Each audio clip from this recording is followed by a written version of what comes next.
Halo sobat semua, selamat datang kembali di channel Donghua TV. Bagaimana kabarnya nih sobat? Pastinya baik-baik saja kan? Di video kali ini saya akan menceritakan Donghua yang telah rilis di tahun 2020. Namun karena Donghua ini memiliki rating di atas 9, sehingga Donghua ini pun diremake kembali di tahun 2023. Donghua ini berjudul A Record of a Mortal Journey to Immortality. Donghua ini menceritakan tentang bocah biasa Hanli yang terlahir dalam kemiskinan. Agar keluarganya dapat hidup lebih layak, ia secara sukarela pergi ke sekte Qixuan untuk berpartisipasi dalam ujian masuk dan akhirnya diterima oleh Tabib Mo. Pada awalnya, Tabib Mo dengan hati-hati mengembangkan dan mengajarkan Hanli keahlian medisnya. Akan tetapi saat murid lainnya menghilang, Hanli menemukan wajah asli Tabib Mo. Tabib Mo mencoba untuk merebut Hanli, namun akhirnya harus dihabisi oleh Hanli. Melalui catatan Tabib Mo, Hanli belajar tentang dunia baru, yaitu keberadaan dunia keabadian. Setelah membantu sekte Qixuan untuk melawan musuh asing, Hanli meninggalkan sekte Qixuan dan memulai petualangannya dalam mencari ilmu bela diri dan memperkuat dirinya. Itulah sinopsis singkat dari Donghua ini. Namun sebelum lanjut menonton, jangan lupa sobat semua untuk like, komen, dan subscribe ya, agar Mimin selalu semangat memberikan video terbaru untuk sobat semua. Tak perlu berlama-lama lagi, langsung saja kita kocok ceritanya.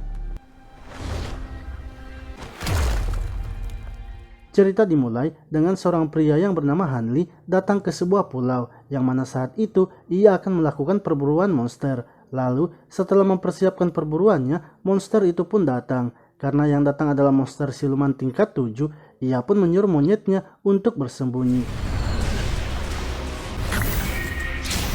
Saat siluman itu telah masuk ke dalam jebakannya, Hanli pun langsung membuat monster itu terpojok dan menyerangnya. Namun ternyata monster siluman tersebut sama sekali tidak terluka. Siluman tersebut akhirnya menampakkan dirinya, di mana ia adalah monster Raja Laut. Hanli dan siluman Raja Laut kemudian bersama-sama maju untuk menyerang.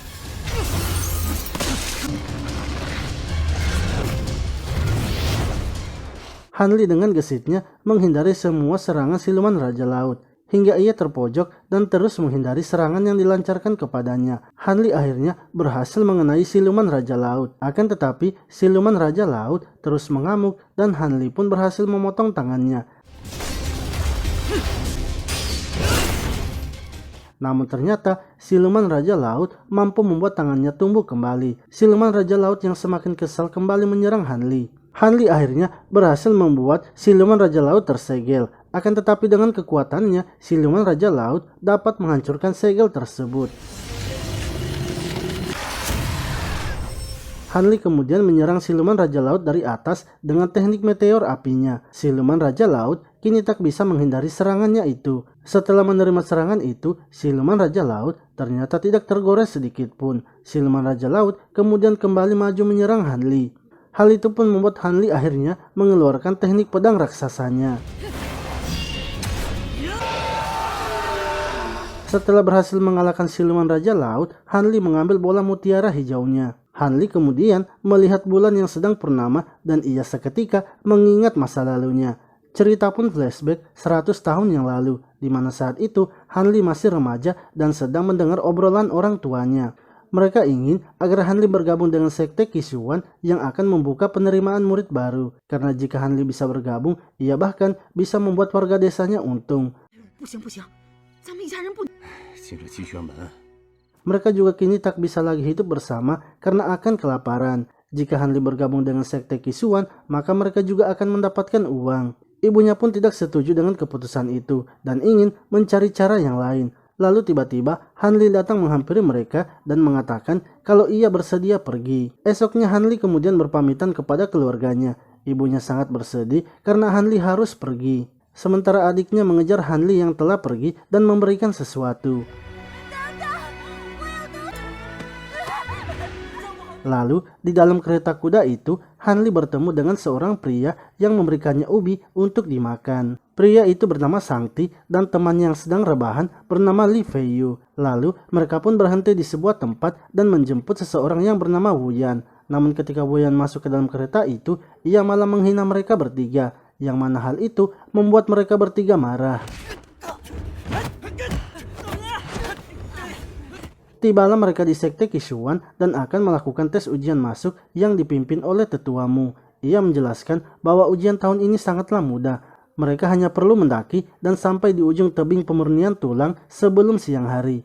Para peserta yang sudah siap kemudian dipersilakan untuk maju.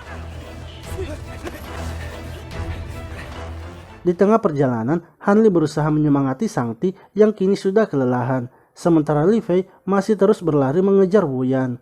Lalu, Sangti yang sudah kelelahan menyuruh Hanli untuk mendaki duluan. Melihat para peserta yang sudah mulai mendaki, Hanli pun akhirnya juga mulai mendakinya. Namun di tengah pendakiannya itu, ia malah diserang oleh peserta lainnya. Untungnya, ia mampu mempertahankan dirinya agar tidak terjatuh. Saat sampai di atas, Hanli melihat Li Fei yang tengah duduk dan tak melanjutkan pendakiannya. Ia pun mengatakan bahwa Wu Yan dan teman-temannya sengaja melemparkan batu dari atas sehingga ia tak bisa melanjutkan pendakian. Menurut Li Fei, mereka sengaja melakukan itu agar mengurangi jatah sumber daya di sekte Qishuan. Tak lama kemudian, Sangti akhirnya sampai di tempat mereka. Ia juga mempertanyakan mengapa mereka tidak melanjutkan perjalanan. Li Fei mengatakan bahwa orang-orang kini telah bersekongkol. Sementara itu, Hanli terus mencari cara untuk mendaki ke atas, hingga ia pun menemukan sebuah cara untuk melanjutkan pendakiannya.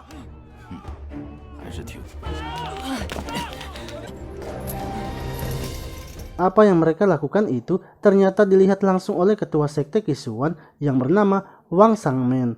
Ia sebenarnya ingin memberikan Hanli dan Sangti kesempatan. Namun menurut tetuamu, sebaiknya itu tidak perlu, karena musuh mereka juga tak akan memberikan kesempatan. Ujian pun dinyatakan telah selesai, sedangkan Hanli dan Sangti kini dinyatakan tidak lolos. Akan tetapi, tiba-tiba Tabib Mo datang meminta agar mereka berdua ikut kepadanya, sebab di tempatnya sekarang sedang kekurangan orang. Walaupun mereka berdua tidak lolos, namun mereka berdua memiliki kemampuan yang bagus. Tabib Mo ingin memberikan mereka berdua kesempatan. Ketua sekte pun bersedia membiarkan Hanli dan Sangti ikut bersama dengan Tabib Mo. Oke sobat semua, itulah tadi cerita dari Donghua, A Record of Immortal Journey to Immortality di part pertamanya. Nantikan terus cerita dari Donghua ini ya. Terima kasih telah menonton video ini. Sampai jumpa lagi di video selanjutnya.